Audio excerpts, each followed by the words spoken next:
हरी भरी वादियों के बीच एक शांत सा गांव था।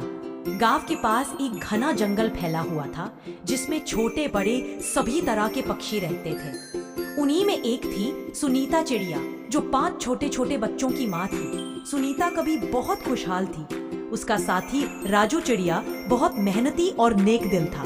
दोनों मिलकर बच्चों के लिए खाना जुटाते, घोंसले की देखभाल करते और गीत गाते थे। मगर एक दिन भीषण आंधी आई और उसके साथ ही राजू चिड़िया हमेशा के लिए उससे बिछड़ गया। अब सारा बोझ सुनीता पर आ पड़ा। सुबह से शाम तक वह दाना खोजती, बच्चों को खिलाती और रात को थकी हुई लौटती। उसके छोटे बच्चे अक्सर पूछते, माँ पिताजी कब लौटेंगे? सुनीता सिर्फ आंसू रोककर कह देती, वो हमें ऊपर से देख रहे हैं। उसके जीवन में दुख और अकेलापन बढ़ता जा रहा था। गांव के दूसरे पक्षी कभी मदद करते, कभी मजाक उड़ाते। कई बार तो उसके बच्चे भूखे ही सो जाते। एक दिन जब सुनीता जंगल में दाना ढूंढ रही थी, तभी उसकी नजर एक चमकती हुई चीज पर पड़ी। पास जाकर देखा तो वह एक पुरानी किताब थी जो किसी इंसान का सामान लगती थी। किताब बहुत भारी थी, पर उसके ऊपर सुनहरी अक्षरों में लिखा था, जादुई किताब, जो इसे पढ़े उसकी किस्मत बदल दे। सुनीता चौंक गई। वह किताब उठाकर घोंसले में ले आई। बच्चों ने भी किताब को देखकर अचरज किया। माँ ये क्या है? बच्चों ने पूछा। शायद ये कोई खास चीज है, सुनीता बोली। रात को जब सब सो गए तो सुनीता ने किताब खोली। जैसे ही पन्ने पलटे, किताब अपने आप बोलने लगी। दुखी माँ, तुम्हारा दुख मैंने सुना है। यदि तुम मेरे रहस्य समझ गई तो तुम्हारा जीवन बदल सकता है। लेकिन सावधान, हर जादू के साथ परीक्षा भी आती है। सुनीता डर भी गई और उत्सुक भी। उसने तय किया कि वह किताब की बात मानेगी। किताब ने बताया कि उसे जादुई मंत्र पढ़ना होगा। सुनीता ने साहस करके पढ़ा, आशा की किरण दुख हर ले, सच्चे दिल जो सपना सच कर दे।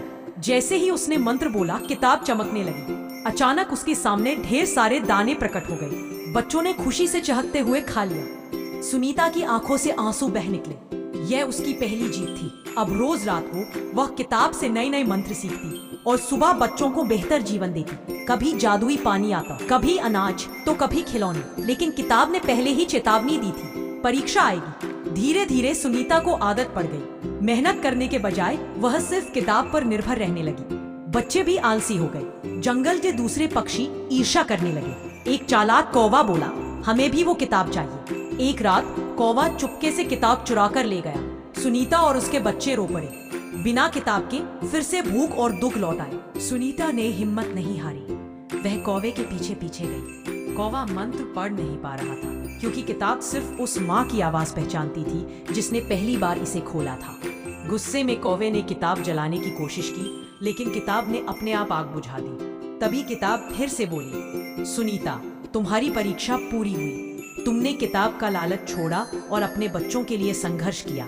याद रखो, असली ताकत मेहनत और प्यार में है, न कि सिर्फ जादू में। फिर किताब ने आखिरी बार चमकते हुए कहा, अब मैं तुम्हें एक वरदान देती हूँ। तुम्हारे घोंसले में कभी दाने की कमी नहीं होगी, लेकिन मेहनत और संघर्ष तुमको करना होगा। उस दिन से सुनीता और उसके बच्चों का जीवन बदल गया। अब उन्हें भूखा नहीं रहना पड़ता था।